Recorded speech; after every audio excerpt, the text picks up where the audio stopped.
We are back on the record at the beginning of media number 3 of Elizabeth Holmes. The time is 1:36.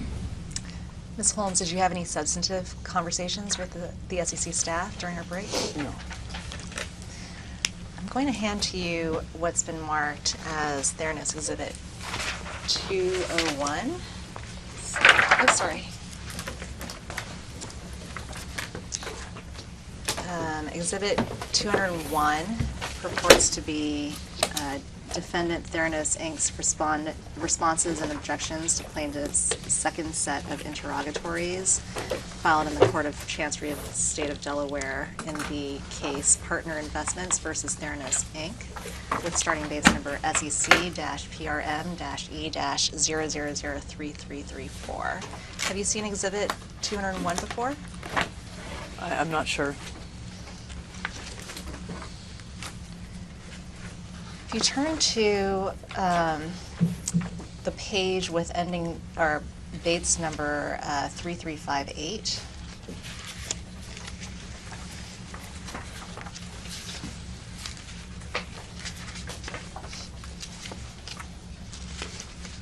you'll see there's a request from PFM, and you understand PFM to be Partner Fund Management.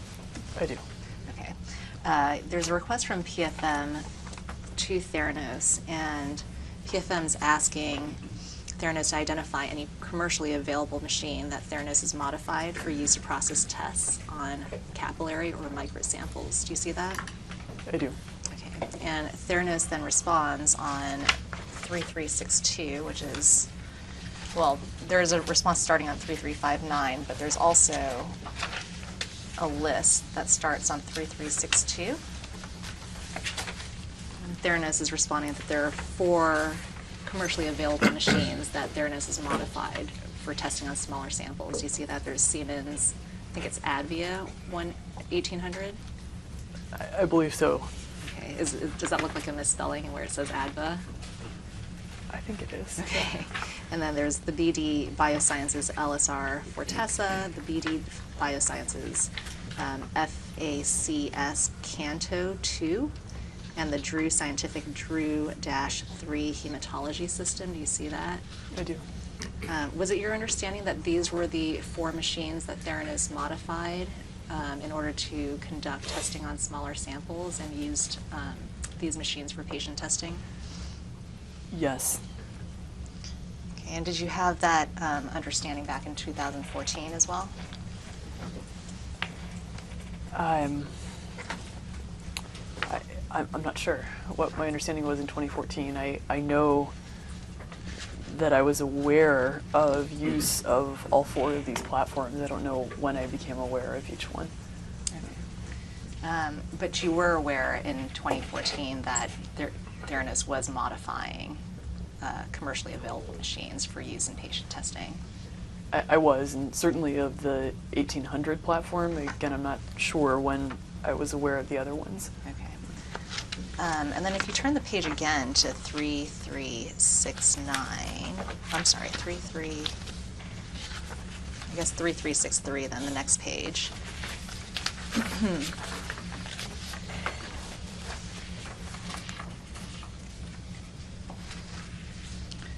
You'll see there's a list of a number of tests here, and under little d, towards the top of the page, it says Theranos states that the following blood tests were available to run on modified Siemens Advia 1800 analyzers in the approximate time frames indicated below. And there's a number of tests below that, about 49 tests that go over into page 3366. Do you see that? I do. And was it your understanding in 2014 that the Siemens Advia 1800 analyzer was being used to conduct testing for about 49 tests? I don't think I would have known in 2014 that it was 49. I knew that we were using the Advia with our, what we called proprietary chemistries at that time. So you knew that you were modifying the Siemens Advia to conduct tests? Yes. And I think before you'd said it was something in the range of about 60 tests? Yes. Do you recall that? Yes. So do you have any reason to believe that it was something more like 49 tests? I don't have a reason to doubt anything that's in this document. Okay. And then further down on 3366, Theranos then states, by way of further response, Theranos states that the BD Biosciences LSR for Tessa flow cytometer, the BD Biosciences FACS Canto 2 flow cytometer, and the Drew Scientific Drew-3 hematology system were used to process the complete blood count test panel. So was that consistent with your understanding in 2014 that these 3 devices were being modified in order for Theranos to conduct testing on the complete blood count test panel?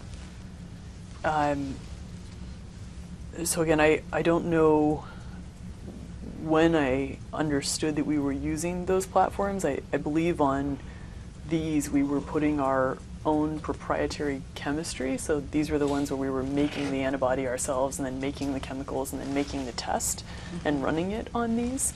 And just going back to your previous question, my comment about the number 60, I don't remember your question specifically, but it may have been just on any open platform, not just specific to the ADVIA, so it may have included these Becton Dickinson devices.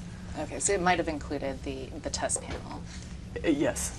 The complete blood test count test panel. Okay, and what do you understand that the CBC test panel is that a short name for complete blood count?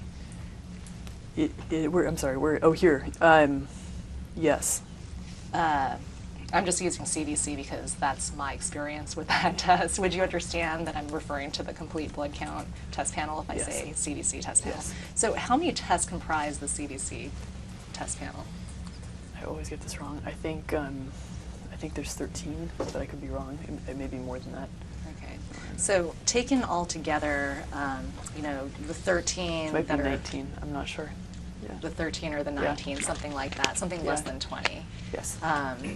So taking the complete blood count test panel together with the 49 tests and I think the additional, say, 12 or 15 on the TSPU, so is it fair to say that Theranos was offering something less than 100 tests on all of its platforms not all of its platforms, but on the TSPU and the modified platforms?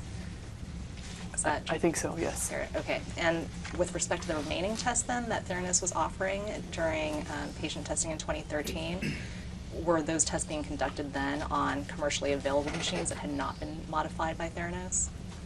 In 2013? Yes. Again, I think that they would have been both in-house and sent to a third-party reference lab, but I don't know that for sure. How many of the tests that Theranos was offering to clinical patients were being sent out to reference labs? I don't know. Who would know that information? Sunny and our lab directors should know. Excuse me.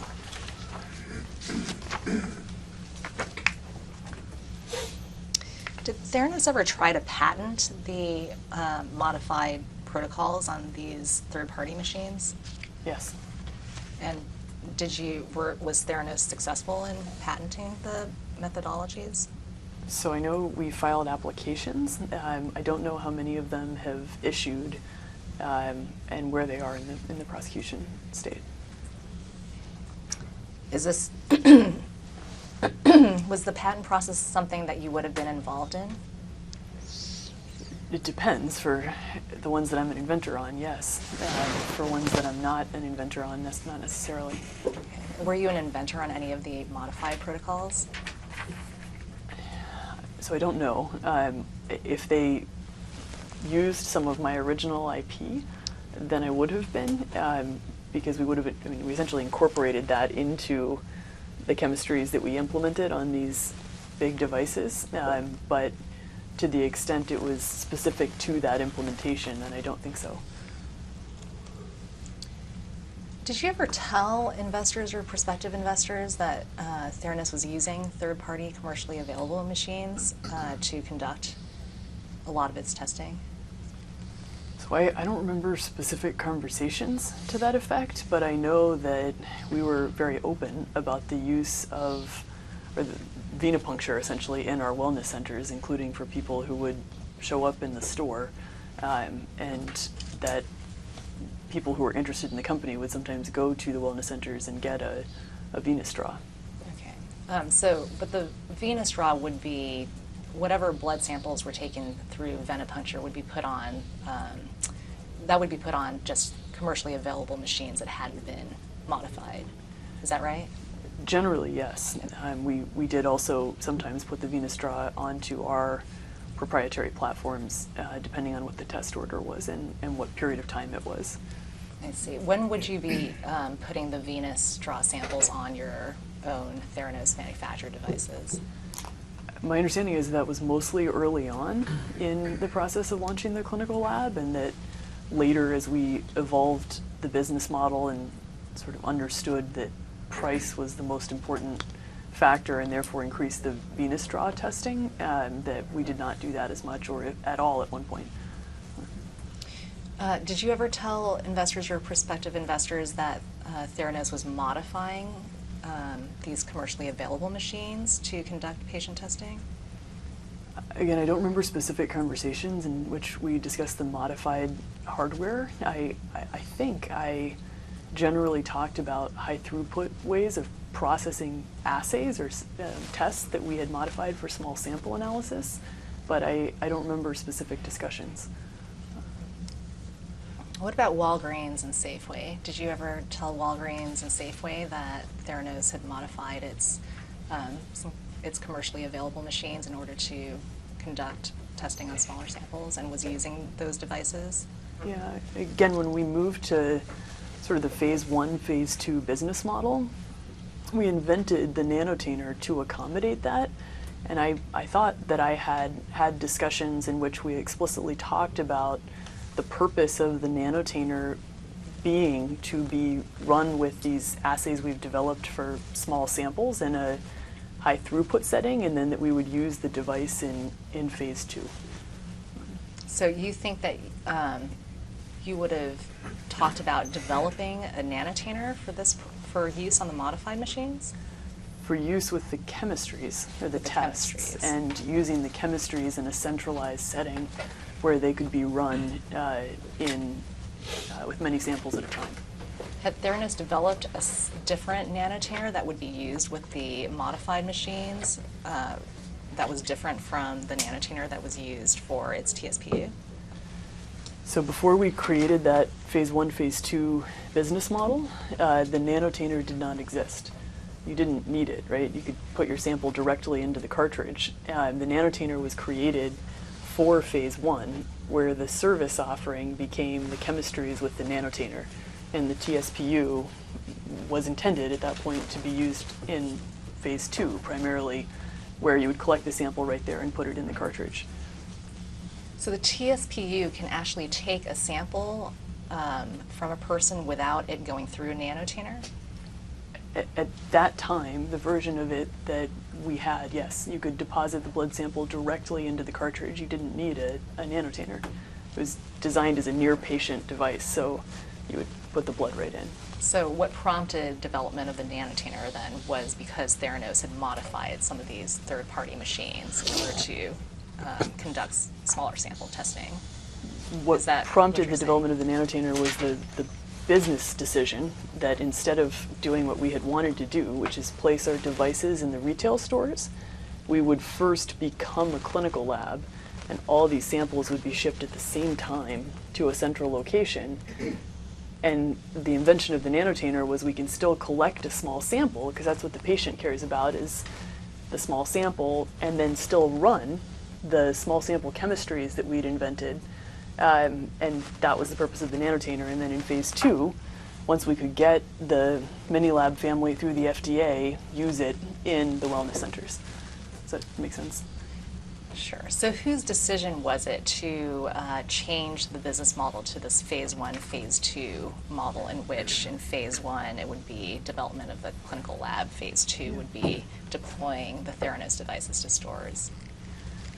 So a large part of it came out of our discussions with Walgreens. There had been a lot of back and forth about the business model and the timelines and the regulatory framework.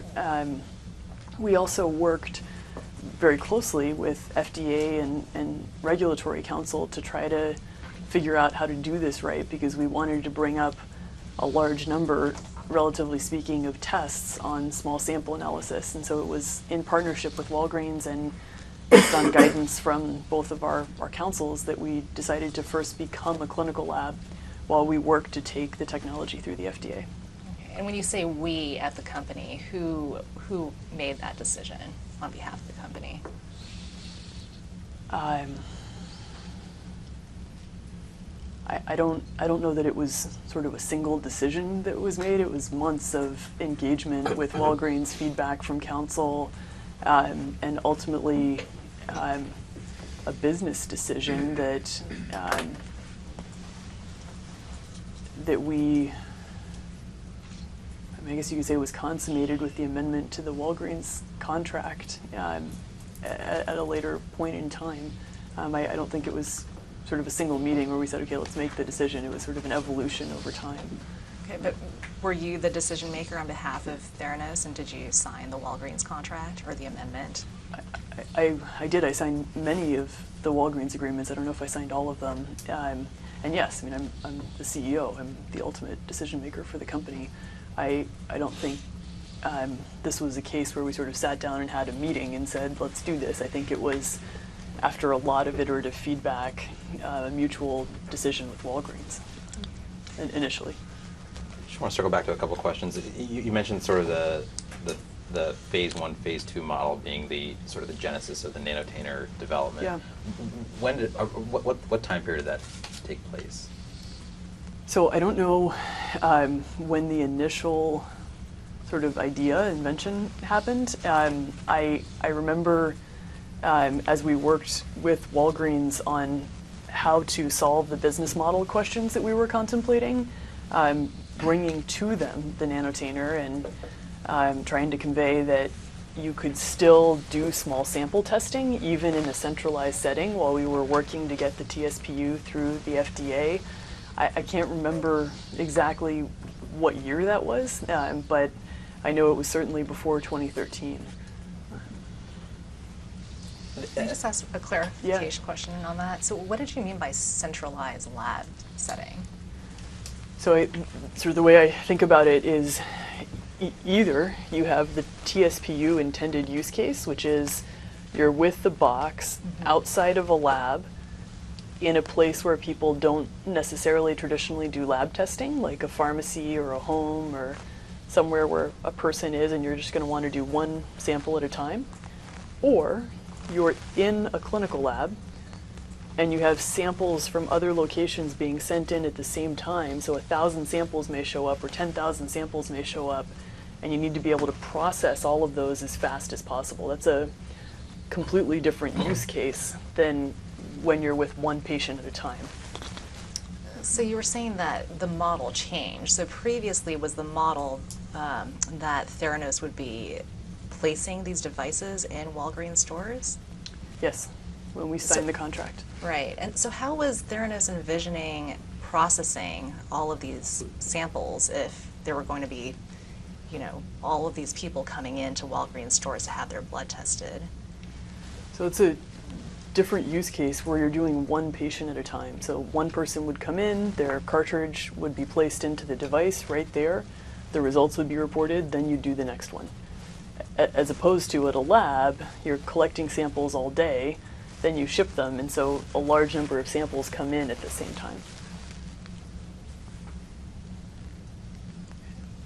I also want to follow up on another answer you gave about being open about Theranos' use of venipuncture.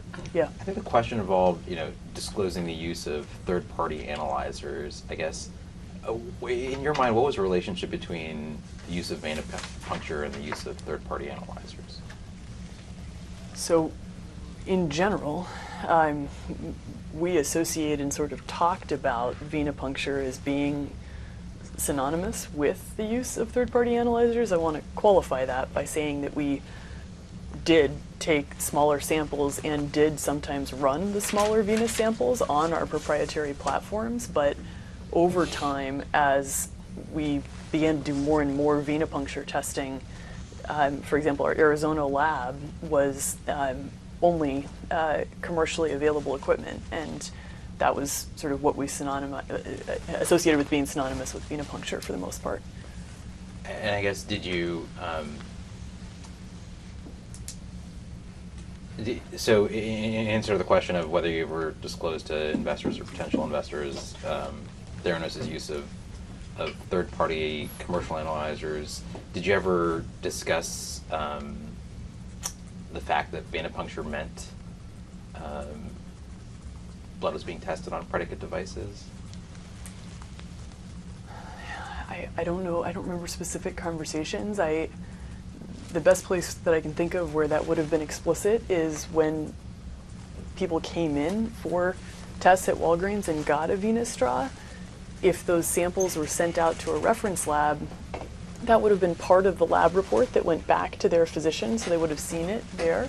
And otherwise, I know our lab openly discussed with physicians who were calling, if this test was run on commercial equipment, what the commercial equipment was and what the testing parameters of that commercial equipment was. You mean the lab report would identify the analyzer that was used to process the sample? The lab report would identify that a reference lab was used, and so that some type of commercial lab was used to do the samples. I don't know if the equipment was spelled out. I actually don't think that labs generally disclose what equipment they use. Okay, so I guess, just to walk through the example. And, Sure. And if someone, if a potential investor goes and gets a venipuncture at a Walgreens location, Yep. Would the results ever get processed in Theranos' lab? I guess if a reference lab isn't used in that situation, would the physician ever be notified that a third-party device was used for that sample? So the instances in which I'm aware of it is if the physician had a question about the lab results and the lab test was run on commercial equipment. It was my understanding it was the practice of the lab to convey to the physician that it was a commercially available piece of equipment and what it was, and any information about the specifications of that equipment in conversation with those physicians. What was that understanding based on? Conversations that I've had internally with people when we would talk about customer service and trying to provide good customer service and answer questions, and sometimes even to give confidence to people about lab results that this was a commercial machine and this is how it performed and this is why you can trust these results. Who was in charge of customer service at Theranos? So it changed at different points in time.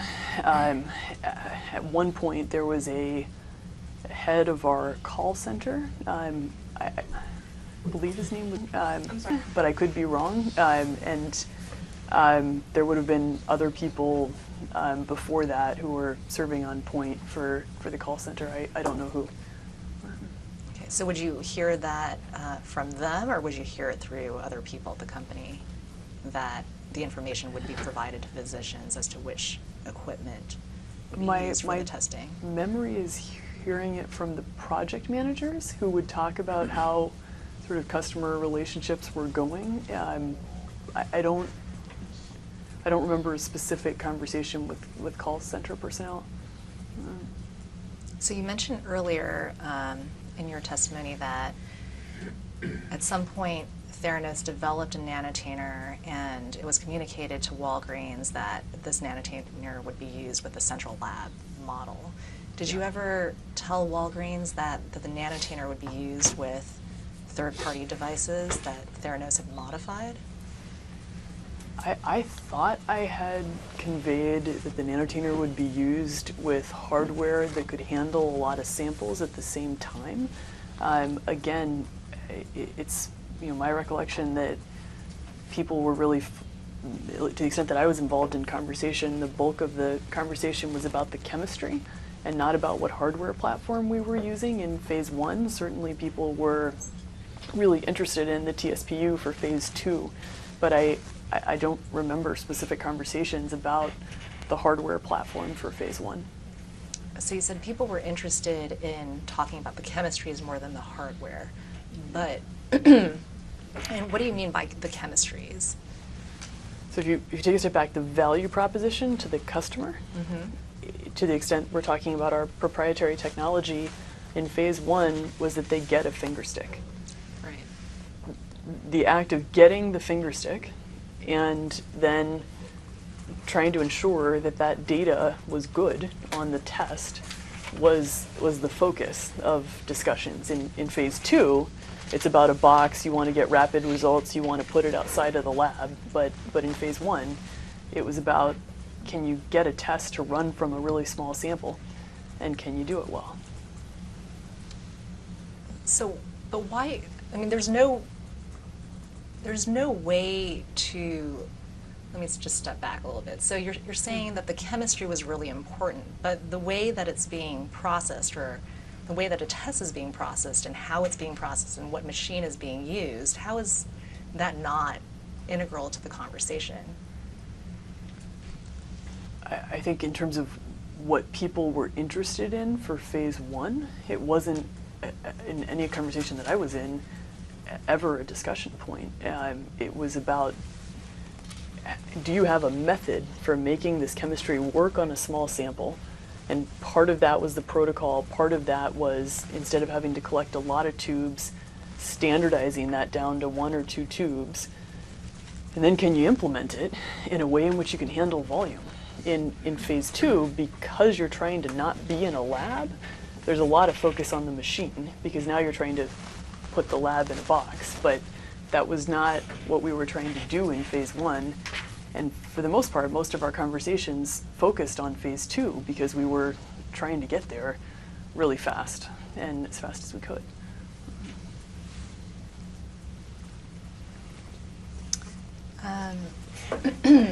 So what about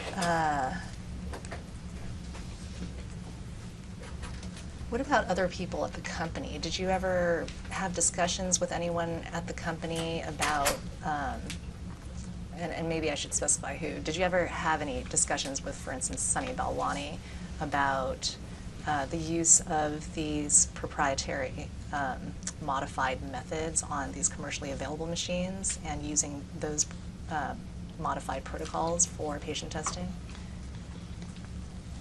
I don't remember a specific conversation, but I'm sure I had interactions with him about it. I was aware that we were doing it. Okay. And what about with? I mean, I also don't remember specific conversations with him. I don't know whether that's something he and I would have talked about. To the extent we had conversations about the lab, they were more on the customer side. Did you ever discuss the way the company was modifying protocols on these third-party machines with the project managers, or others? I don't think I did. I can't remember instances in which I did directly. What about with Theranos' sales team? I don't think I did. I didn't have much interaction with our sales team. And the marketing team as well? Did I discuss modifying protocols with the marketing team? Yes. I don't think so. Were you It's possible, but I don't think so. Were you overseeing the marketing team in the 2013-2014 timeframe?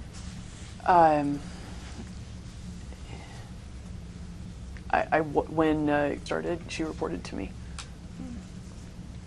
And did you know what she was doing in marketing? I did, generally, yes. Did you have regular meetings with her? I had occasional meetings with her, but I missed a lot of them.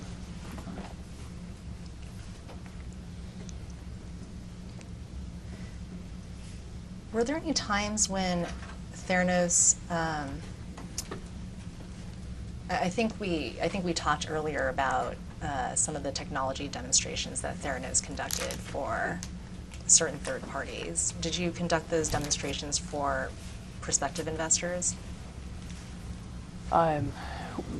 We did do technology demonstrations for prospective investors when they were interested in it, yes.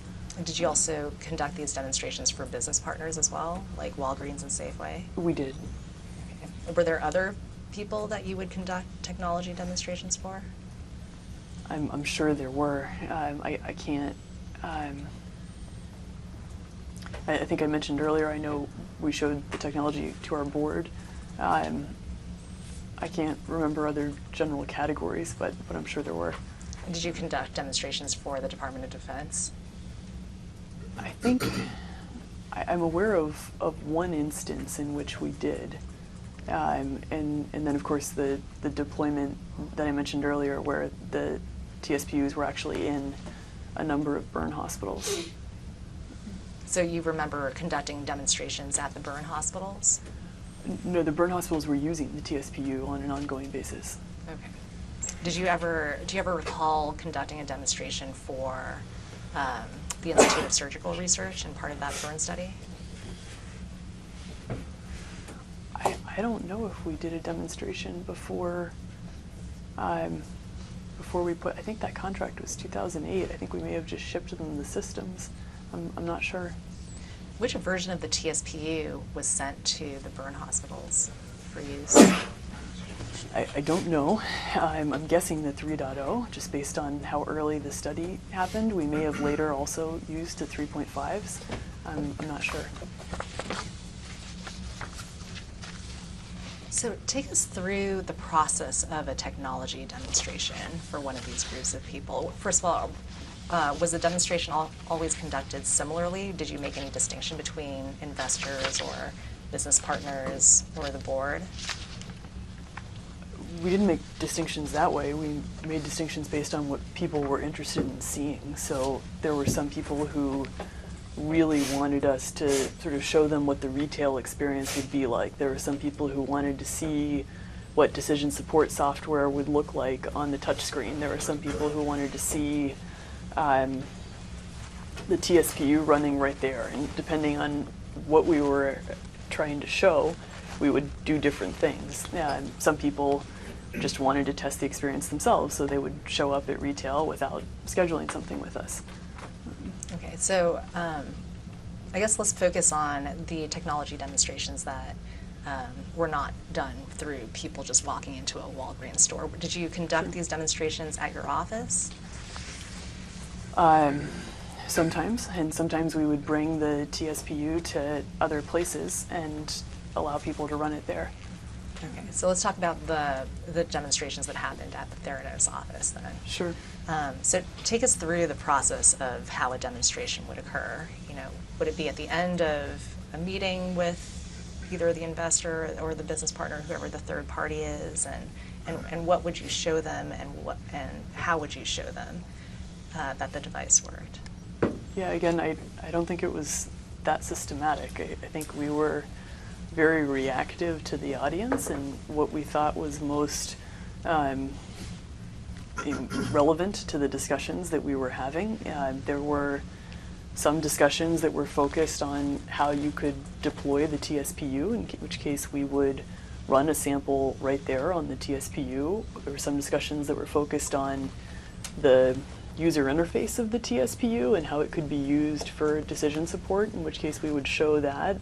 There were some samples where we would try to process the sample like we would in the clinical lab, and we would send it to the lab. It was run through essentially the product teams as a technology demonstration, and then we would report the result back like they would have gotten it if they'd gone to a retail location. So in that last example you said there would be instances in which you would place the sample in, but the results would be generated sometime later and shared with So we whoever. had. Sorry, let me just finish. Sorry. Whoever was getting the sample. Is that what you were describing just now? The last example? Yes.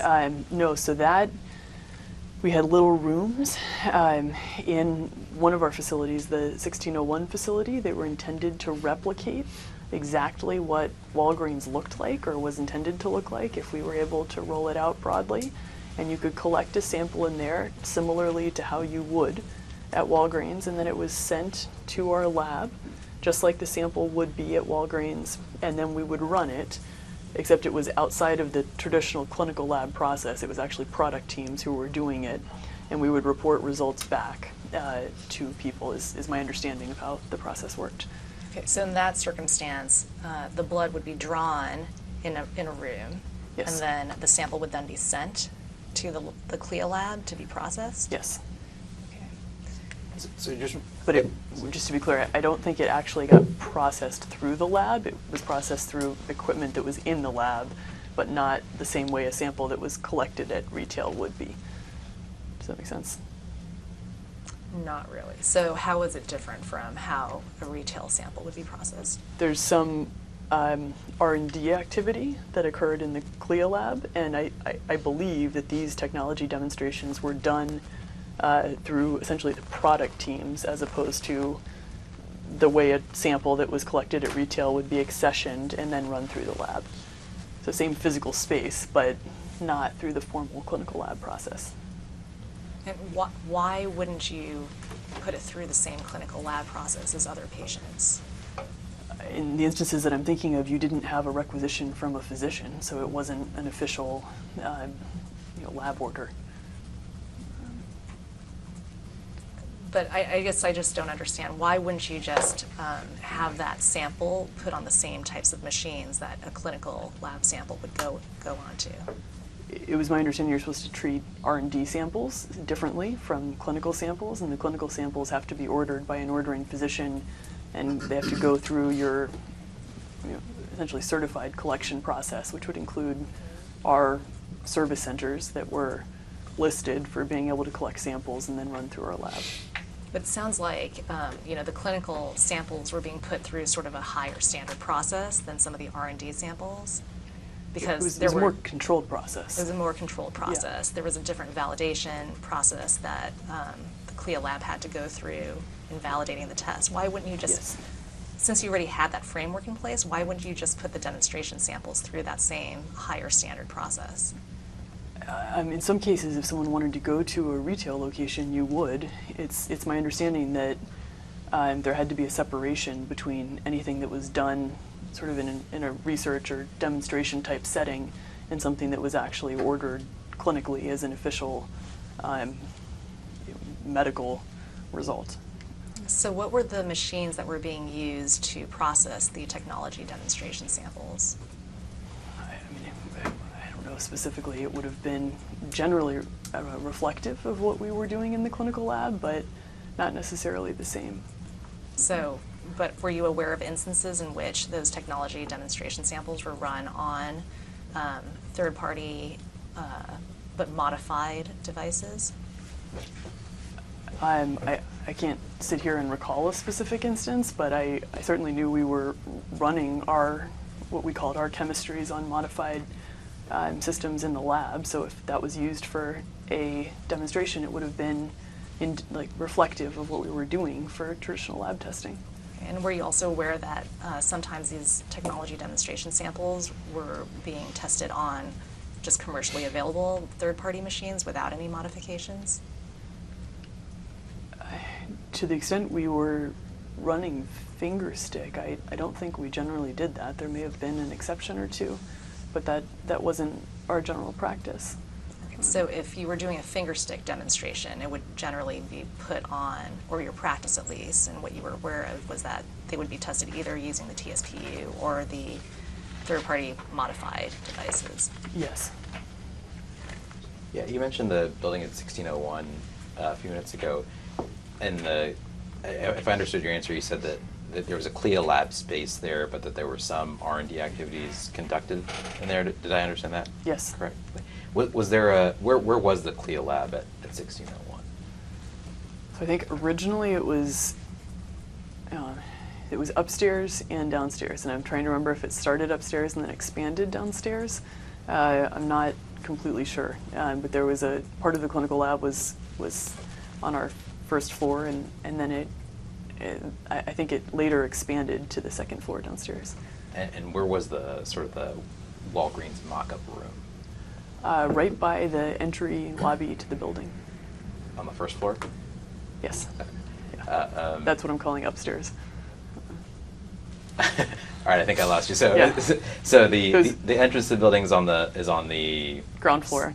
The ground floor, and then there's a basement to that. Okay, and so is it the original CLIA lab was in the basement? No. I got it backwards. Yeah, maybe I didn't explain it well, sorry. The original CLIA lab was on that ground floor, which I was calling the upstairs. Okay. And then later we expanded to that downstairs floor, which I was calling downstairs. Was there a separate R&D lab at that 1601 address? There was. Where was that? That was also on the ground floor, the upstairs. Okay. And I guess how are these labs separated anyway? The CLIA lab that was on the ground floor was physically isolated. We constructed it to be a dedicated space, and then the R&D facility that was on that same floor was also its own contained space. The lab that was on the downstairs facility was also self-contained, although there was some R&D equipment in it at different points in time that was being used to evaluate new lab-developed tests to come up. And I think there were the dividers that you can put in rooms that just separated off that space so that they would be isolated. Okay. And you mean contained space? There's like a door or a wall? Yes. Something. Yes. Was there a distinction in terms of where the commercially available analyzers were placed, either on the upstairs or downstairs labs at 1601? I believe the commercially available analyzers were in the upstairs lab at 1601. And were there ever, I guess, actually I think I understand your answer, thank you. Actually, could we take a quick break? Yes. We're off the record at 2:18. You wouldn't mind just taking a...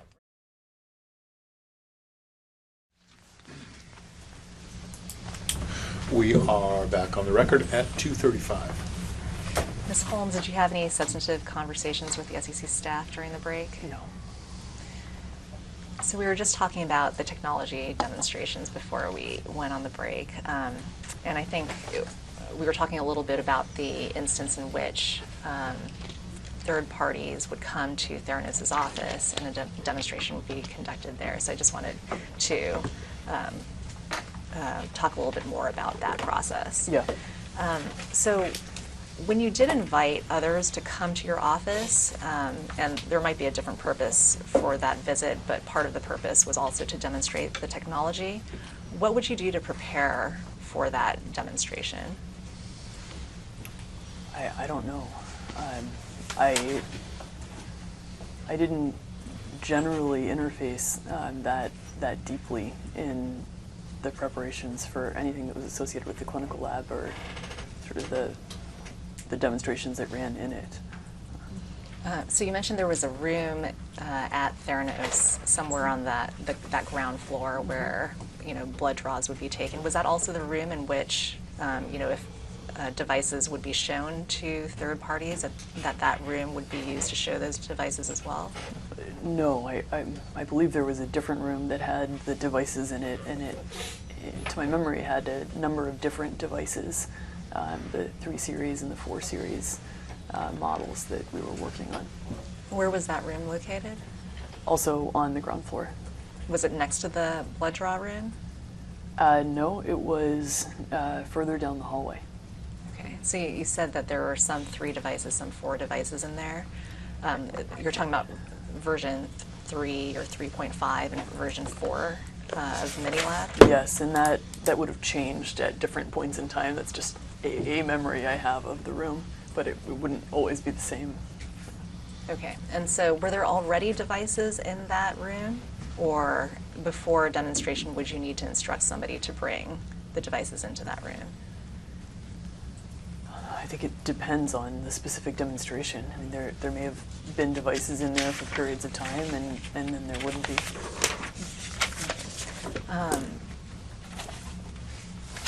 Were there ever Did you recall any times in which you would request for Theranos employees to help prepare a room and to actually bring in sort of rows of the TSPUs into the room to make it look like, you know, they were sort of stacked one on top of each other in a row? Did you ever recall that ever happening? For a demonstration? I don't think so. I mean, there were periods of time in which we had the TSPUs on racks in the R&D lab, and when we were at different points in time thinking about how we could use them in hubs, but I don't have any specific memories of demonstrating that necessarily. Okay, so you just mentioned that there was a time in the R&D lab when they were on racks. Yes. And you said you were thinking about using them in the hub. What did you mean by that? We would look internally at if you were to try to use a lot of them together, what would it look like? So they were on racks for that purpose, but I don't remember demonstrating that at 1601. Why were you looking at running all of them together? What was the purpose of having them all on racks? My memory was at different points in time we were trying to see if you needed more than one in a location, how you would put them together, and looking at things like whether they overheated and these types of things. Why were you looking into having them all together, though? What, were you having discussions with another party about possibly putting these machines in a room, or why were you doing this exercise? I can't remember. I just remember that early on we looked at a lot of different models of what you could do with these TSPUs and what the best way to build out the business model around them was. Okay. So you mentioned also earlier before the break that typically you would use the same types of devices to conduct testing on demonstration samples as you would use for clinical samples. Do you remember that testimony? I do. So sometimes there might be an instance in which a commercially available machine that was modified by Theranos would be used to conduct testing on a demonstration sample. That's my understanding from what I've learned about the demonstration process. Okay. And did you ever bring one of those commercially available machines up to that demonstration room with the other TSPUs, or bring, you know, the third party down to your lab to see that machine, to say, you know, this is the machine that's going to be conducting the testing on your sample? You can't move the commercially available machines. They're very large. I don't think we very often walked people through the labs. There may have been a couple of instances in which we did. I don't have specific memory of visits in which I was ever in the lab with people. And do you ever recall telling the people whose blood was being drawn and tested that their blood would be tested on commercially available machines? Not in the context of a demonstration, no. So you just mentioned that the commercially available machines are typically very large. Yeah. How large are they in comparison to the TSPU? And just to be clear, you're talking about commercially available machines, meaning the ones that were used for venous straws? Well, are they any different from the ones that you had modified? Were you using the Advia also for venous straws? We were, yes. Okay. So I guess let's compare the Advia, the Siemens Advia 1800 analyzer to the TSPU. So how would you compare the two in terms of size? The TSPU is about the size of a desktop. The Advia is probably, I don't know, almost half of this table, maybe a little bit smaller. Okay, so something like 10 feet across, would that be? 6, maybe 5. 5 or 6 feet Yeah. across? Yeah. And the TSPU is something like 2 feet? I'll be wrong about the dimensions, but yeah, 2 by half of, I don't know, less than 1 foot, I think. Okay, so it sounds like the Siemens Advia machine was much larger. Yes. By maybe 5 times the TSPU. Would that be fair to say? Sure, about that. Okay. Yeah.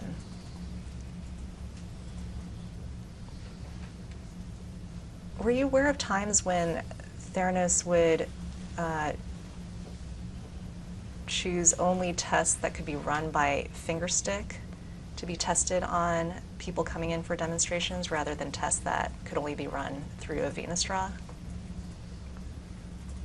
It was my understanding that to the extent we ran fingerstick, there were a limited number of tests that we could run on fingerstick, and so we would only run those tests on fingerstick. Okay, but if somebody came in and asked to have a test done and that test could only be done through a venous draw, were you aware of occasions when you or somebody at the company would make the decision not to run that test because it would require a venous draw? So it's my understanding our practice at retail was that we would tell people that we would need to drop a test to be able to run the order on fingerstick, and it was my expectation generally that the same thing was done for demonstrations unless we were trying to do something different, but that was my general understanding of the process. So your general understanding was that if somebody came in for a demonstration and they requested a test that could only be done by venous draw, that test would be dropped and they would be told. Yes. So what would they be told about why the test was being dropped? I don't know specifically. I wasn't personally involved in a lot of those conversations. I think generally our messaging at retail was that if you want a fingerstick order, you're going to need to drop this analyte. Would you like to go ahead with the test? And people would say yes or no, and we'd then fulfill the order based on their response. Were you present at these technology demonstrations? I'm sure sometimes I was. If we were talking about the TSPU and it was in the room, then yes. Was Sunny Balwani also present? In general, yes. I mean, I would want to talk about a specific instance to respond completely, but yes. Okay, and were there instances in which neither of you was present, that somebody else from Theranos would be running the demonstration? It could have been. Who would have done it if it wasn't you or Mr. Balwani? I don't know specifically. It could have been some of the different project managers, but I'm not sure. So if we would talk about the devices, and you mentioned having a room with kind of multiple iterations of the device. Yeah. At one point in time, did Theranos attempt to develop a TSPU that had multiple ports or multiple cartridge receptacles? We did. When was that, and what was it called? So wonderfully, it was, I believe, also called Minilab, and I don't know what years we were working on it. I would guess it was between 2011 and 2013, but I'm not sure. Was it? I mean, did you consider it to be a 4 series device or a 3.5 iteration? I guess, in your mind, what category did it fall under? I don't know if it was either. It was closer to the 4 series than the 3 series, but it was sort of its own category. What was the? Did anyone ever call it like a multi-bay device? I recognize that name. I think that was an internal name. What was the purpose in designing that device? That was in response to Safeway's request to invest in and develop a specific version of Minilab that could fit into the cabinets that they were building in the Safeway stores. Did you have a understanding of why Safeway was requesting kind of a TSPU of a specific kind of cabinet size? The CEO at the time had a vision for what the wellness centers in Safeway could look like, and he thought that based on the volume that they would be seeing in the stores, that multi-bay design would be the best design for the Safeway stores, and so we began investing in developing it. Is it fair to say that the multi-bay TSPU was sort of another solution to sort of the throughput problem that you've described earlier? It's a different throughput problem. This is a throughput problem at the point of care, but yes, it also would allow for handling throughput at the point of care. What happened to the development of the multi-bay? We stopped it at a certain point, and I don't remember when and why specifically we stopped.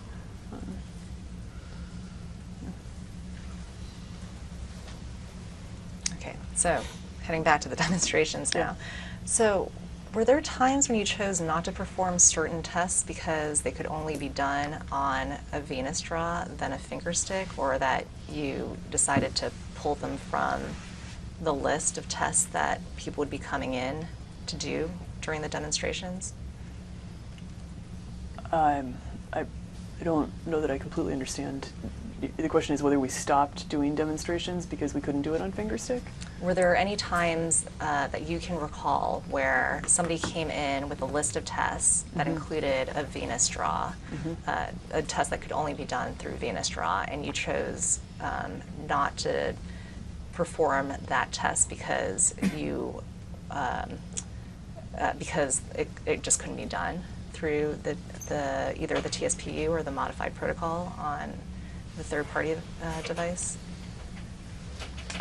I don't recall instances in which we chose to do that. I recall instances in which we asked people whether they would like it to be dropped, and they indicated yes, and we proceeded. Okay. And do you recall any instances in which you chose to perform certain tests on the list that people were coming in with, but to limit the number of finger sticks that would be done, and so would only be performing certain tests because it could be performed using a limited number of finger sticks? I don't recall that. I know that, I mean, ultimately the number of tests you do correlates with how much blood you can get. Okay, and do you recall an instance in which, you or somebody else at Theranos made the decision? It wasn't the decision of somebody who came in to do the testing? I mean, specifically what decision, just so I best answer the question? The decision to drop certain numbers of finger sticks from the draws because, let me just start over again. Was there ever any occasion where you or somebody else at Theranos made the decision not to run certain tests because it would require a larger number of finger stick draws? And so you would drop tests so that it would only require, say, 1 or 2 finger stick draws. So I know that generally we were trying to limit the number of finger sticks you would do on a patient, and we had different rules at different points in time in our service center, and I'm aware that generally we focused on trying to have as few finger sticks as possible to improve the demo experience. Okay, so why did you do that? It just makes it a better experience for the patient. Okay. But if somebody's coming in with, say, 10 tests, and that required 5 finger sticks, even if it doesn't create a better experience for them to do the 5 finger sticks, why wouldn't you just do the 5 finger sticks for them? I'm just, if you understand, I'm not really understanding why the better patient experience trumps what a patient would want to get done. I don't think we offered that. I think we, as part of the service offering, set a limit of finger sticks. I believe it was 3 at retail, and if it was ever more than 3, then we would just automatically revert to the butterfly needle draw in the arm. And for demos, I think we generally tried to have it be as few as possible. How many tests could be run on a single finger stick draw? So it depends on how much blood comes out of the person's finger, which is different, person by person. Okay, let's say you're able to get the max amount of blood on a single finger stick. How many tests could be run on that finger stick draw? A large number. I mean, you can get hundreds of microliters out of a finger if you get the max amount of blood. So, a complete order. What is a complete order? It's generally 3.2 CPT codes, which is 30-something tests or more. So Theranos was able to run 30-something tests on a single finger stick draw of blood, so long as it was the maximum amount. Is that? That's my understanding. Your understanding? Yeah.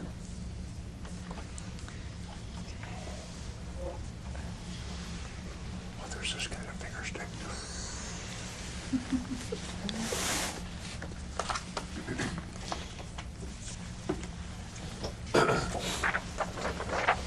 going to hand to you what's been marked as Theranos Exhibit 202. Do you want? Oh, you can put that aside. Thank you.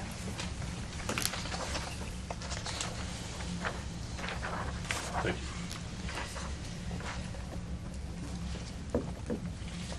Theranos Exhibit 202 purports to be an August 13th, 2013 email from Elizabeth Holmes with a copy to Sunny Balwani.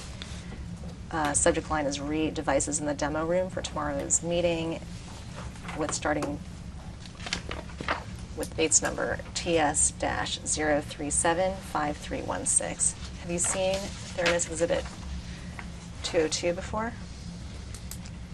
I don't recognize it, but I see the email to and from me. Did you draft and send Exhibit 202 on or about August 13th, 2013? I don't have any reason to doubt it. Okay. You'll see in the bottom half of the email is sending an email to you and Sunny Balwani. Do you see that email? Yes. And he writes, the following devices are planned to be in the demo interview room. Number 1, 3.5 Edison with demo app set to run null protocol. Number 2, 4S with demo app set to run null protocol. And number 3, Minilab with demo app set to run null protocol. And then finally, number 4 is Minilab with demo app. Note that this will not be able to run the null protocol due to old pipette nozzles that fail once they initialize in the protocol.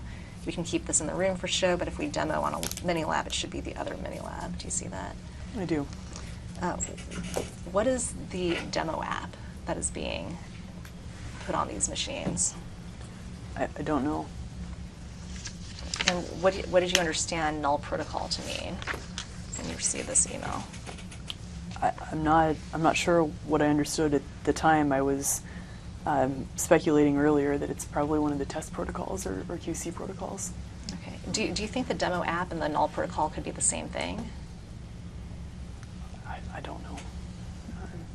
I'm not sure. Did you ever ask Lynn what he was talking about after he sent this email? I don't know. I assume I had some understanding of it at the time, but I don't know. You assume you had some understanding at the time?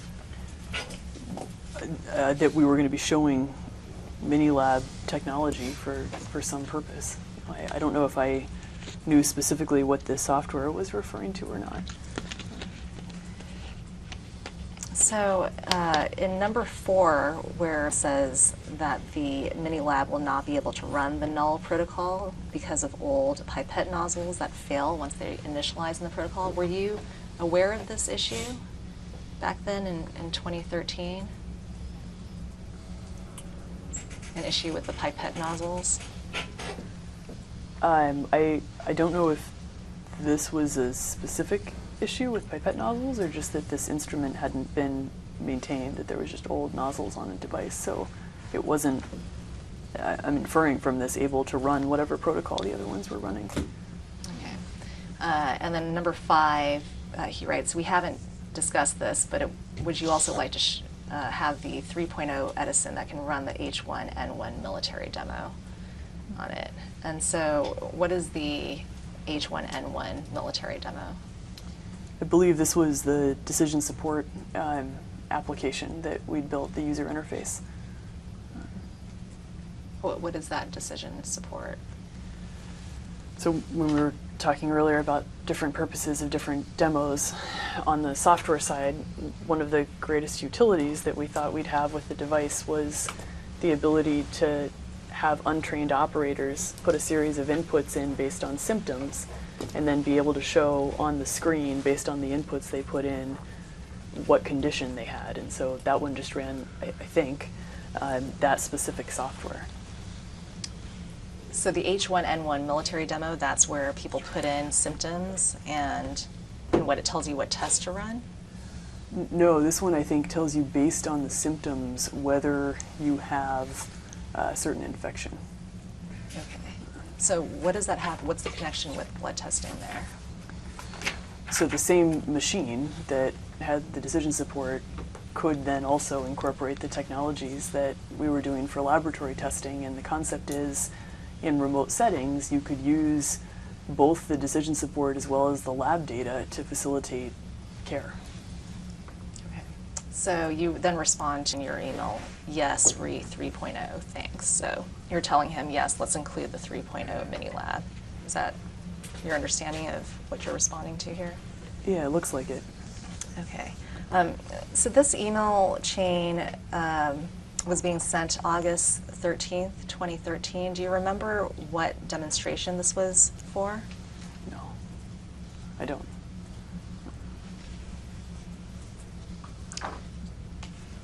It seems like is preparing a number of TSPs to be put in a room. Do you recall if he might have placed a commercially available machine in the room for view by whoever was coming by for the demonstration? No, commercially available machines, to my knowledge, were only in our clinical lab. Okay, so they wouldn't have been in that same room with these other machines? I don't think so. You can put that one aside.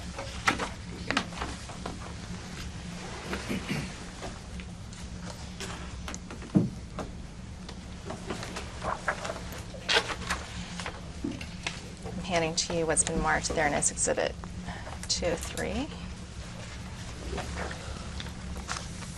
Thank you.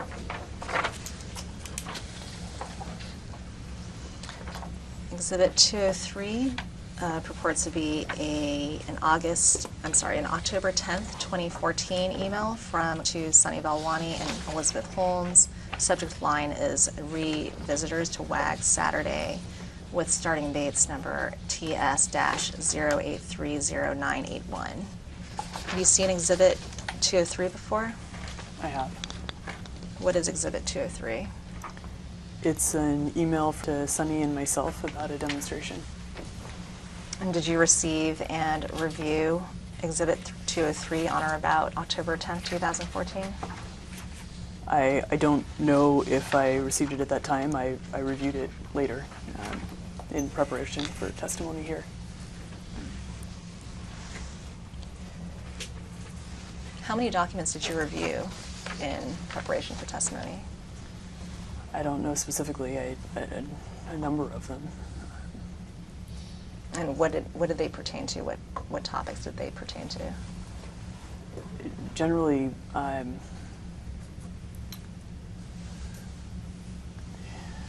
don't know if I would categorize them all in one area. Our operations of the business over the course of the last many years.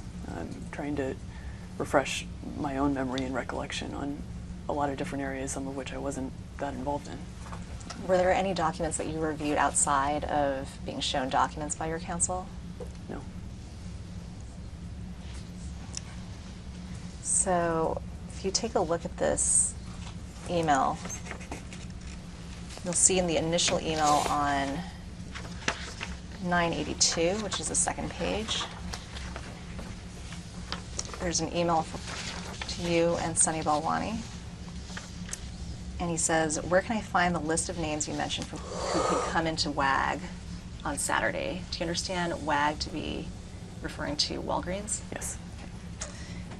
We will send over the different workflows for how we will accommodate fingerstick regardless of what's on the order and possible issues associated as requested.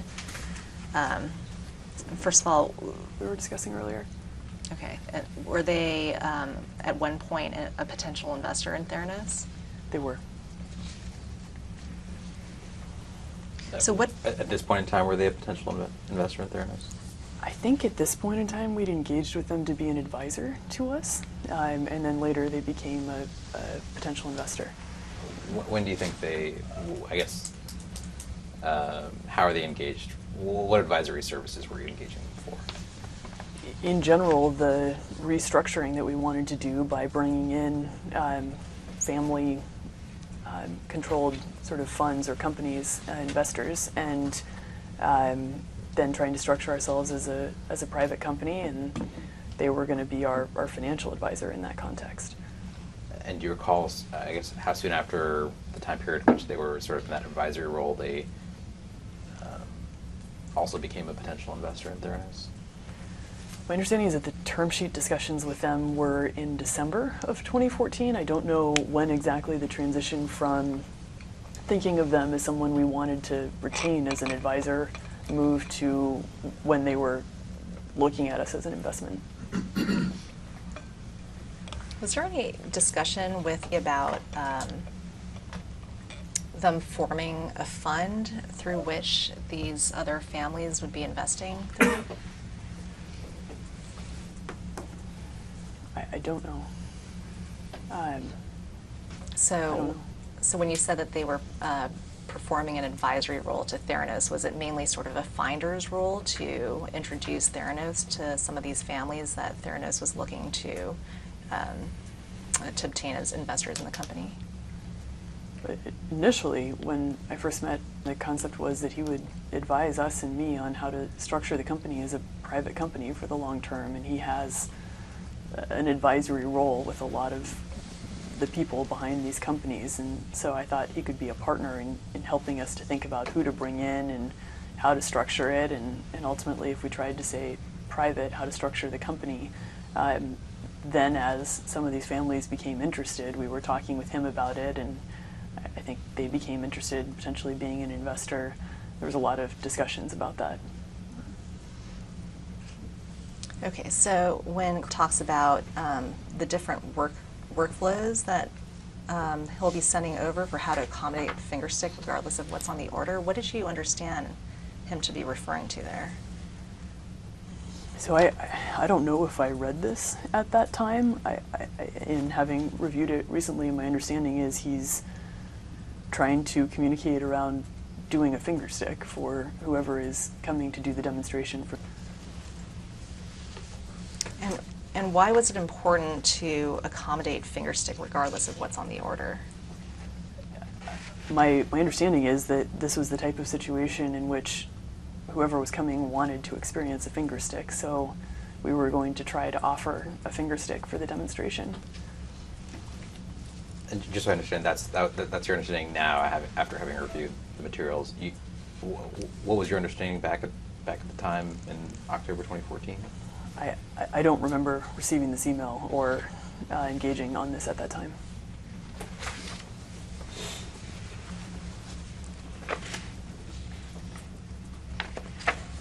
Okay, so then if you turn back to 981, there's another email from to you and Mr. Balwani, and he writes at the top, also wanted to send along our thoughts for how to accomplish the FS in the scenario their orders prompt Venus. So do you understand FS to be referring to fingerstick?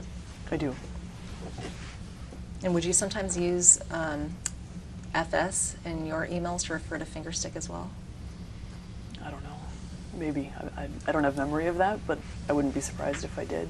Okay. And would you use, would it be surprising to you if you used it in other methods of communication, whether in text messages or in other documents? Again, I don't have memory of it, but I believe that's what it's referring to here. He goes on to say, assumptions here from EAH are that we must not do Venus strong. We cannot tell them that their order prompts Venus if it does. Is EAH referring to you? Yes. Are those your initials? Yes. Okay. So what is he referring to here when he says that the assumptions here from you are that we must not do Venus draw and we can't tell them that their order prompts Venus?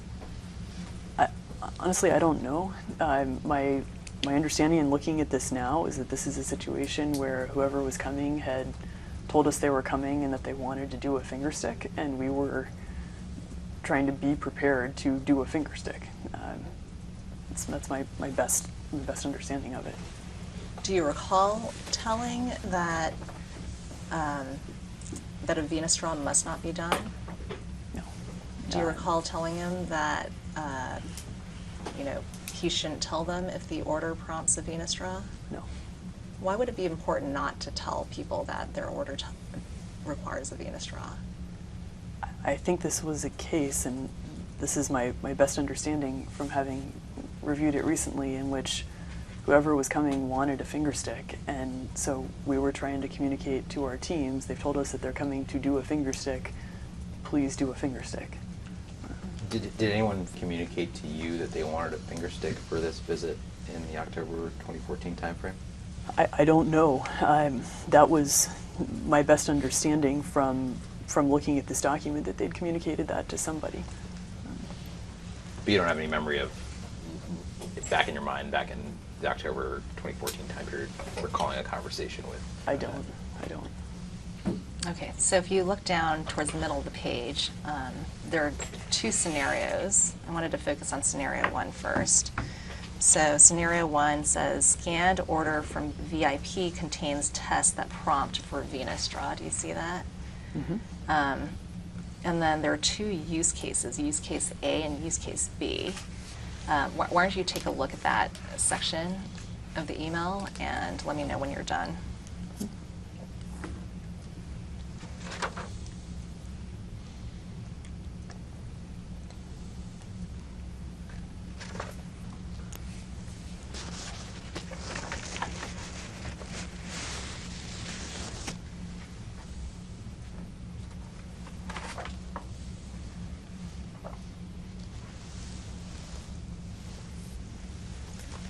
What's the difference between use case A and use case B here?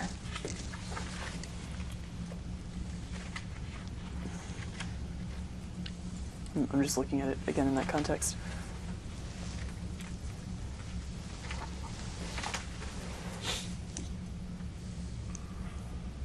I'm actually not sure. So use case A says venous is prompted due to some tests not yet being on FS or finger stick, but would otherwise prompt FS.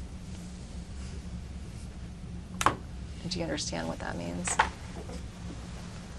Reading it now, it looks like he's referring to a hypothetical scenario in which there are some tests that have not yet been brought up on finger stick, but I'm not completely sure. Okay, so in the next bullet point he says remove tests that are not yet on FS and complete transcription. Mm-hmm. Do you see that? Yes. And then the visit is completed per SOP, and then he goes on to say negatives need to either tell the patient at the store that we will not run a few tests. This would require calling the store to have them tell the patient, since it cannot be handled through the app, or tell them on the back end that we could not run certain tests. You see that? Yes. Okay. And then use case B, that's venous is prompted due to volume of tests, but tests would prompt FS if ordered individually. What did you understand that scenario to be about? My understanding now is that if the tests were validated on finger stick, but that there were so many of them that you wouldn't be able to run them all from a single visit's worth of finger stick. Okay, so in other words, I think you mentioned something about a single finger stick draw. If the person was a good bleeder, you could actually run 30 tests. So you think that in this scenario, this person might come in with more than 30 tests to be performed? I'm speculating. I don't know what he meant, but that's my best guess in looking at it right now. Okay, fair enough. And then if you go to the sub-bullet points underneath, it says remove enough tests in SM to allow patient to proceed with FS. What is SM? I don't know. Is that the name of some system that Theranos uses? I could speculate that it's a piece of software, but I'm not sure. And the next sub-bullet under that will determine what combination of CTNs are required to complete the full order and communicate this before she brings the VIP into the draw room. What does CTN stand for? Capillary tubes and nanotainers. And then The next bullet point will collect the number of CTNs required with as few sticks as possible. She will flag the samples so that they are handled with extra care when they arrive at the lab. And finally, there are the negatives.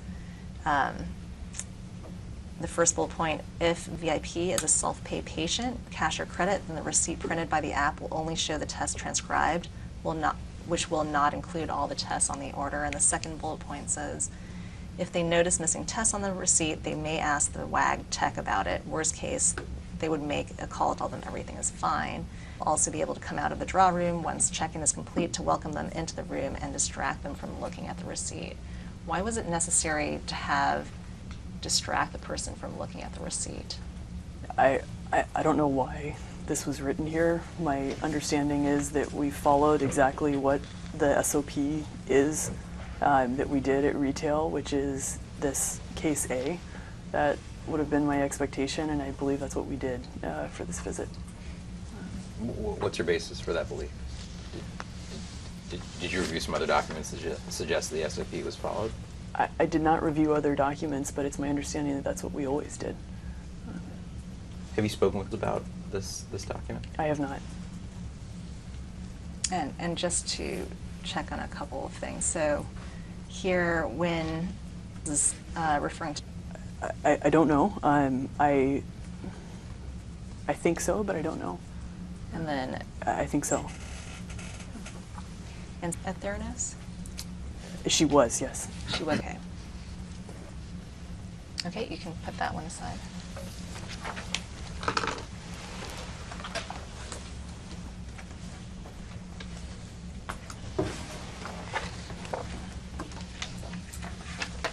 Handing to you what's been marked Theranos Exhibit 204.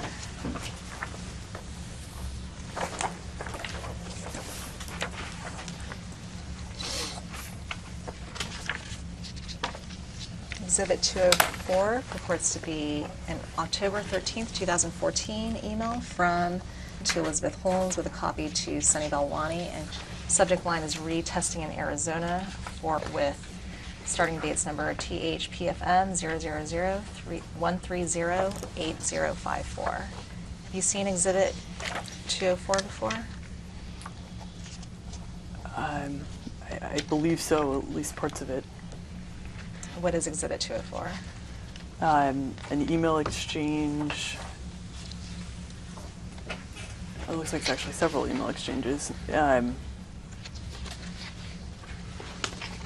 Originally between me and Rob Walton, and then it looks like later from our team to me and others in the company. Did you receive and review Exhibit 204 on or about October 13th, 2014? I don't remember that, but I don't have any reason to doubt this. Okay. It's on the subject line of the email. Were there discussions between Theranos and Rob Walton at this time in October 13th, 2014? I'm looking back at the original email, which is dated September. I believe that I met him in September and had discussions with him at that time. And what were those discussions about? Those are the conversations we were talking about earlier about the vision initially for what this could be with Walmart and what we were trying to do with low-cost testing. Were you also having discussions with him possibly with the possibility of Mr. Walton investing in Theranos as well? So we later had those discussions with Greg Penner, who's part of Madrone, which is the fund that Rob is affiliated with. Okay, and when were the discussions with Madrone? I don't know specifically. Around this time frame or slightly later. Okay. Did you meet Rob Walton at that BDT presentation or around that time? Yes. Which one was it? Did you meet him at the presentation, or did you meet him around the time of the presentation? Around the time of the presentation, I had a physical meeting with him in Chicago while that conference was underway. I don't know that I met him there. but I met him around then, if that makes sense. So I'm assuming your presentation was some amount of time. You spent more than that amount of time in Chicago and Had meetings. And to the best of your recollection, he was one of the people you met there, whether at a BDT organized event or otherwise. Yes, I had a meeting with him during that trip. Okay. Yes. Okay, so if you look at, I think you're looking at that, the last page of the document, which has Bates number 63 on it. So the first email from Rob Walton to you is an email where he says it was great to meet you in Chicago last week. Do you see that? Yes. Then you respond back to him and you tell him that it was great to meet him as well. You then write, can arrange the tests and appointments for you and we'll follow up on this note directly. Do you see that? Yes. So you're referring there to, when you were referring there to arranging the tests and appointments, had you discussed with him the possibility of him coming in for some testing? So I don't remember specifically, just looking at this document now, it looks like it's referencing an invitation that we'd made to try to show them what the wellness center experience could be like in the context of what we were trying to roll out, and if we were to partner with Walmart at that time.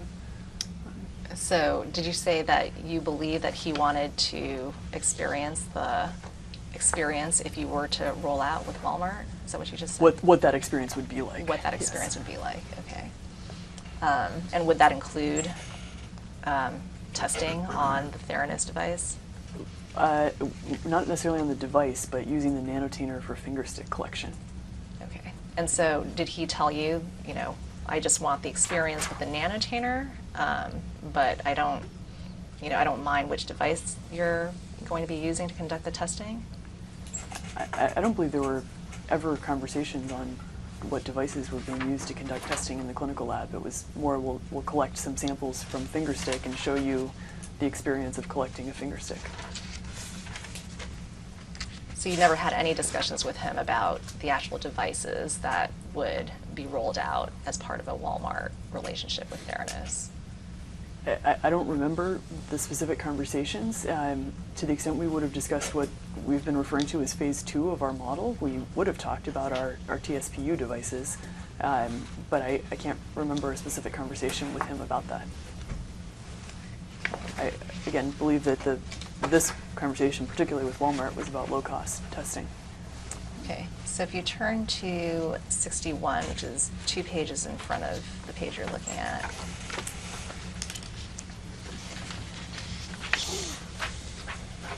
There's an email from, I think you've passed it already, so it's the page after that page. There's an email in the middle of the page from Rob Walton he's listing a number of tests that his doctor has ordered for him to do. Do you see that list? I'm just reading it.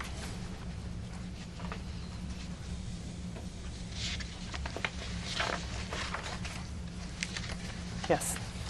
Okay, and if you turn another page over, actually 2 more pages on 59, there's an email towards the bottom of the page that's written by you on October 6th, and you're writing to a number of questions, it looks like. You asked, do we have our sign and branding on the door to the wellness center? You asked if there are desktop little bamboo trees in the room and either a small waterfall or some LCD display or a fish. Do you see that? Mm-hmm. Okay. Why are you asking him whether or not those things are in the room? Because we wanted to make sure that the specific wellness center that he would go to would be representative of what we hoped to have discussions with him about rolling out more broadly. And then actually you'll see that before your email is on the top of that page. There's an email from writing back to you, and he says, please see my comments below. Mm-hmm. So does it look like he incorporated some of his answers into your questions in your email? I think so. I can't So for instance, on the first one, do we have our sign and branding on the door to the Wellness Center over the Wellness Center? And there's a dash, is going to be going to the store today to check it out. This will be there if it's not all there already. Would that have been response to you? I think so. Okay. So going back to that same page Yes. on 59. So after you ask those questions, you say you should loop in on this to ensure it is PM'd perfectly, to which responds done. And then you go on to say, also get his order in our system in advance so his identity remains confidential. Do you see that?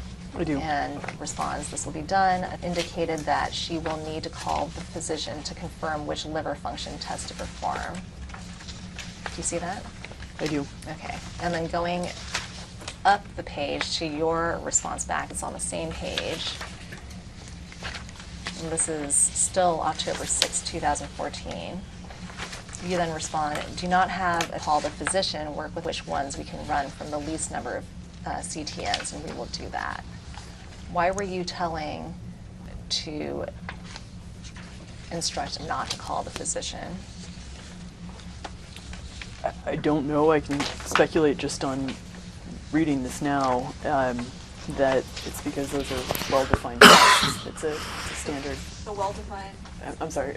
I can speculate just in looking at this right now that these are well-defined tests, so we didn't need to call a physician to ask what they were. Liver function is a defined panel. Okay, so you're saying that it's asking, was telling you that would call the physician to see which test would be performed under the liver panel, and that you thought there was no reason to call the physician because you knew which liver panel tests needed to be performed. I'm guessing, but just in looking at it here, that's my interpretation of this. Okay, so why would you say work with which ones we can run from the least number of CTNs, and we will do that? I think that in general we were trying to have as few finger sticks and as little amount of blood as possible for this and our demos. Okay. Why, and in the end, did you end up telling Mr. Walton that there were certain tests that you decided to run and certain tests that were not run because you were trying to reduce the number of finger stick draws that would be necessary? I don't know what tests ended up being run for that. Okay, but did you tell him that there might have been certain tests that were dropped off the list? I don't know that the tests were dropped off the list. I think we may actually have satisfied his order. I'm not sure. But you don't recall any conversation of that nature happening with him? I don't. I don't think I specifically interfaced with him on the demonstration, but again, to the extent we would do that, we had an SOP for that at retail.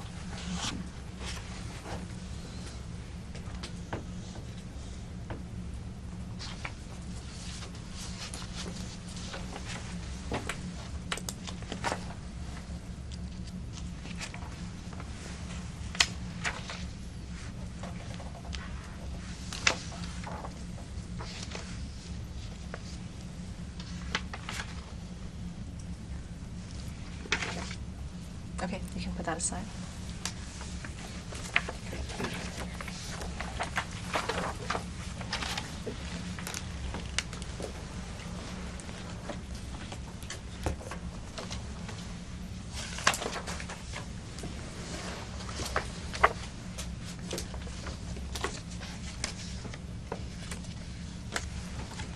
Handing to you what's been marked Fairness Exhibit 205.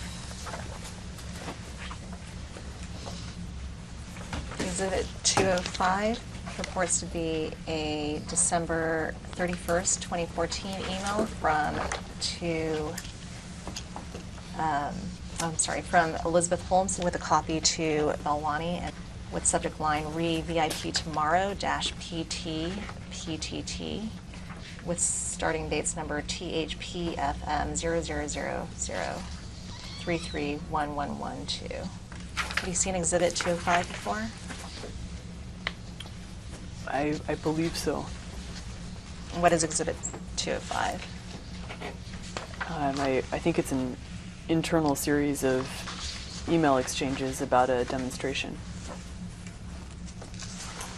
Did you draft and send Exhibit 205 on or about December 31st, 2014?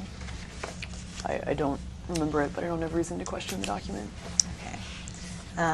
So if you turn to 1116, which is the last page of the document,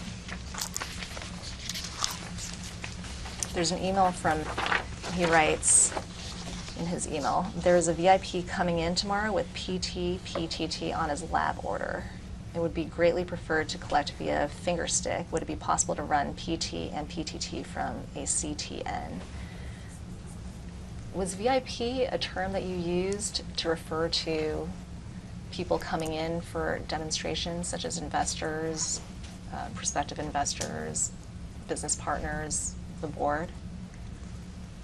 I've seen the term. I'm not quite sure who specifically they used it for. I can infer that it was demonstrations that they thought were important, but I don't know exactly what types of people generally fell in that category. Did you ever use the term VIP? I don't know. I don't have memory of it. I might have. I don't think so. I may have adopted it if other people were using it. Did you ever tell the project management team that certain demonstrations were important? I'm sure I did. I can't sit here and remember one right now, but we always wanted to make the demonstrations go really well. So, and actually going back to his statement where he says it would be greatly preferred to collect via a finger stick, why would that be preferred? Again, it's my understanding that sometimes when people were telling us they were coming for a demonstration, they would explicitly communicate, we really would like to experience a finger stick, and we tried to do that. Okay. If you turn the page to 1115, you'll see there's some back and forth that follows to answer questions. So, do you know who she is? I do. Who is she? She's a scientist and now a team lead at Theranos. Team lead, so what does that mean? She manages a group of scientists. Okay, and what does she do? What kind of science does she do? Clinical chemistry. Clinical chemistry. So what does that mean in terms of the Theranos business? There's certain tests that her group focuses on that she has worked to get on the mini lab, and now we've just hired a new head of product development, and he's expanding her responsibilities to broader groups of tests. Okay, so does she work on the assays or the chemistries? Yes. She does. So she's a team lead for one of the assay groups. She is now. At this point in time, I'm not sure exactly what her role was. She may have been affiliated with the clinical lab at that point. I don't know. Which of the assay groups is she a team lead of now? The clinical chemistry. Oh, clinical chemistry. Okay, and what does that mean in terms of what types of tests fall in the clinical chemistry group? Chemistry panels like the metabolic panel. Again, her responsibilities are at this exact moment expanding because of the new leadership we've brought in on the product side. And we're particularly focused on only Zika right now, but the team of people that she's leading right now have expertise on those types of chemistries. Okay. And there's also another person on here that we haven't talked about before. Who is she? I believe she worked in the clinical lab, but I'm not sure what her official role was. So, right, I don't think we can run PT and PTT on a FS right now. Previous runs were on TCAN in 1601.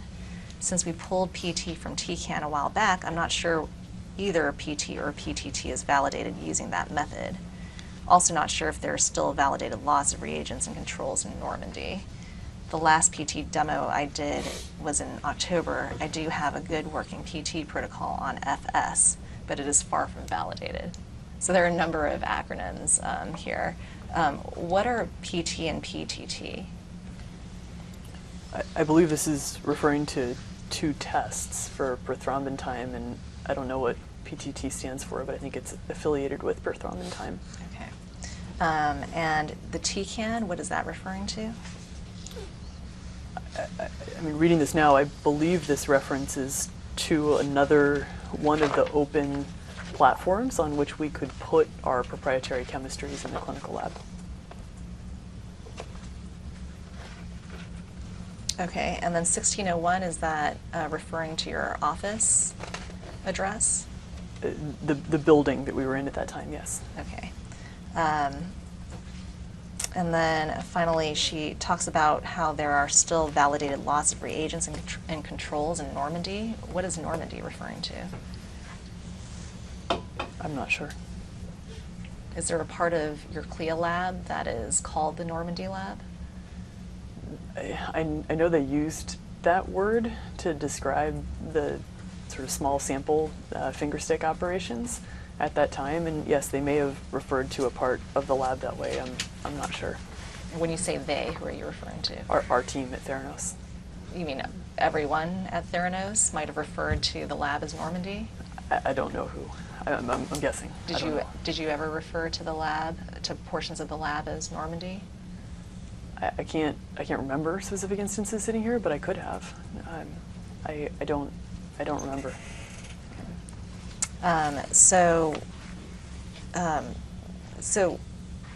is what she's trying to say here that there's no validated method that can perform the PT and PTT test on fingerstick?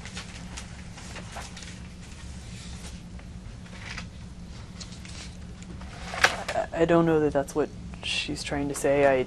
Reading this now, I read this as she's saying they've pulled the PT and PTT proprietary tests that we were, I assume, running from this email on fingerstick, but I'm not sure. Okay. So I'm sorry. How is that different from what I was asking you? I understood the question to mean, is she saying you can't run PT and PTT?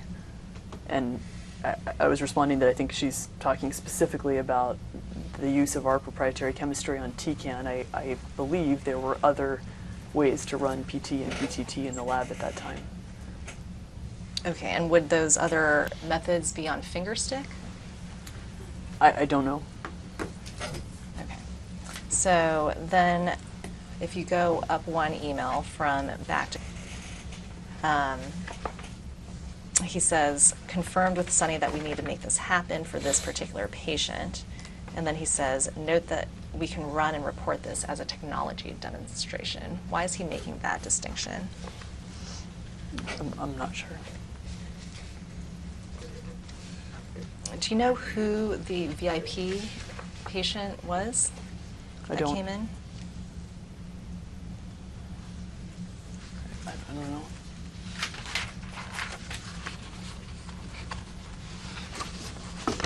So if you keep going back, now we're on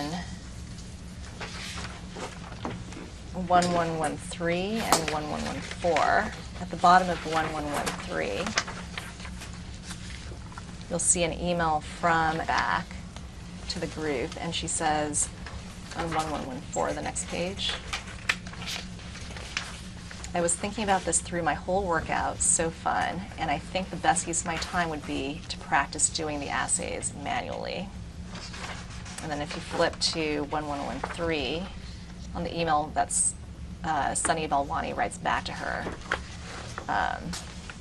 back to her and maybe as well, he says, run manually but needs to be accurate.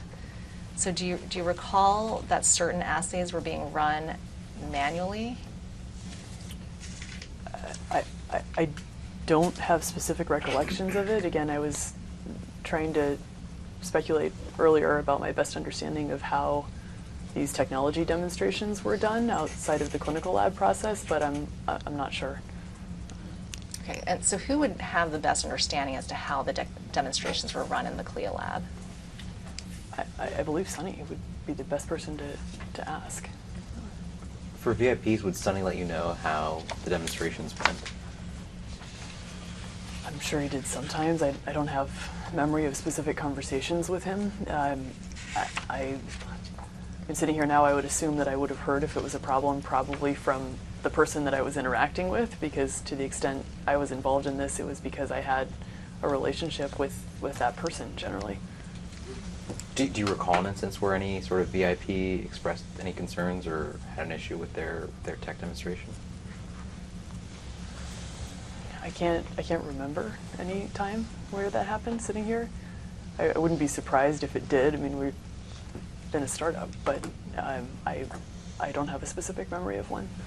How about any instances where Sunny communicated that he had concerns about a demo to you? Can you recall any instances of that? No. Okay, and then turning back one more page to 1112, sorry, the other way around, turning to the front page.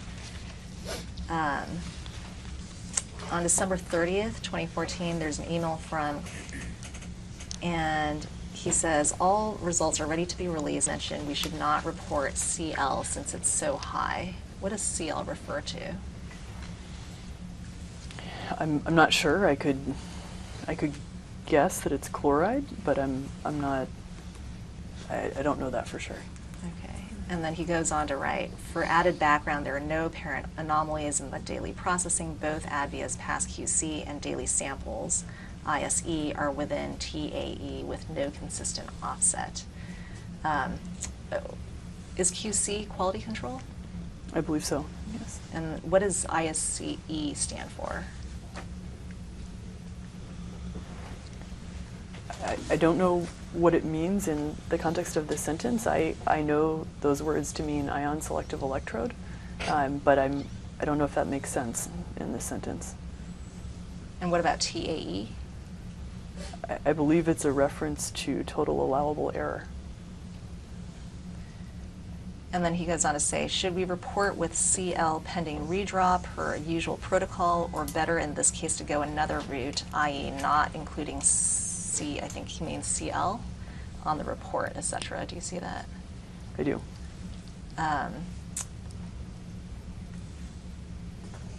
What did he mean? What did you understand him to mean? Should we report with CL pending redraw per usual protocol? What was your usual protocol? I don't know. Reading this now, I interpret it to mean, do we include the value on the report and then say pending redraw or not? But I'm not sure. Was that your practice for clinical testing? If something was out of range, to include it on the report? But I don't know. No. Who would know the answer to that? Our laboratory director. Okay, who else would know besides the laboratory director? Sunny might. I'm not sure. Okay. And then you respond back on December 30th as well. And you write, it was that high on rerun too, what do we think happened? To which then responds back to you, yes, high on rerun. Do you see that? I do. And then you respond back, okay, don't include on report. So are you instructing the team there not to include the CL test on the report? I'm not sure. Reading it now, I read this to mean if you have concerns about the value, don't report the value.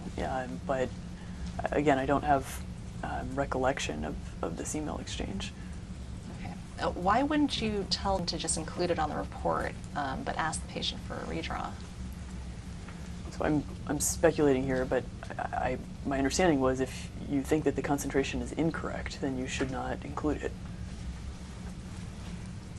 Okay, but I guess I'm just wondering, why wouldn't you just include it but say, you know, this is too high, we can't rely on it, let's do a redraw? I mean, I'm not a laboratory professional, but my understanding is if you believe it's wrong, you can't report it. Okay, and so do you know if the person who was tested here was told that this result wasn't reported on his lab report? I don't. Did you make decisions like this for lab reports routinely? No. Okay, why were you making that decision this time? Again, I can't remember this particular exchange. If it was someone who I was communicating with, then I would have been in the loop on these. And I mean, in general, my philosophy on all of this has been, if there's a question about a result, don't report it. Okay, and you also mentioned that the the lab director would know what the practice was. Who was the lab director at this time? Was it still? I think so, but I'm not sure. So why wasn't he included on this email change? I don't know. It looks like this was done as what's being referred to as a technology demonstration. Was the lab director not involved in technology demonstrations? I don't know. Who would know whether that was the case? Again, I would talk to Sunny. Do you know if the same kind of review, which is, certain test results are coming back too high, should we remove it or should we keep it on? Do you know if those types of conversations were taking place within Theranos with respect to regular patient testing? They should have been, but I now know that we had not effectively implemented our quality system. Okay, and who would have been managing that process, reviewing patient results? It was the job of the lab director and the director of quality for the clinical lab. Okay, and who did they report to? Functionally up to Sunny. Okay. Did you have any supervision, or did you have any responsibility for overseeing that part of the business? To the extent I'm the CEO of the company, I'm responsible for the company, but no, I was not engaged in it. Why don't we take a short break, then a little over an hour? Sure. This concludes media number 3 of Elizabeth Holmes. We're off the record at 3:46.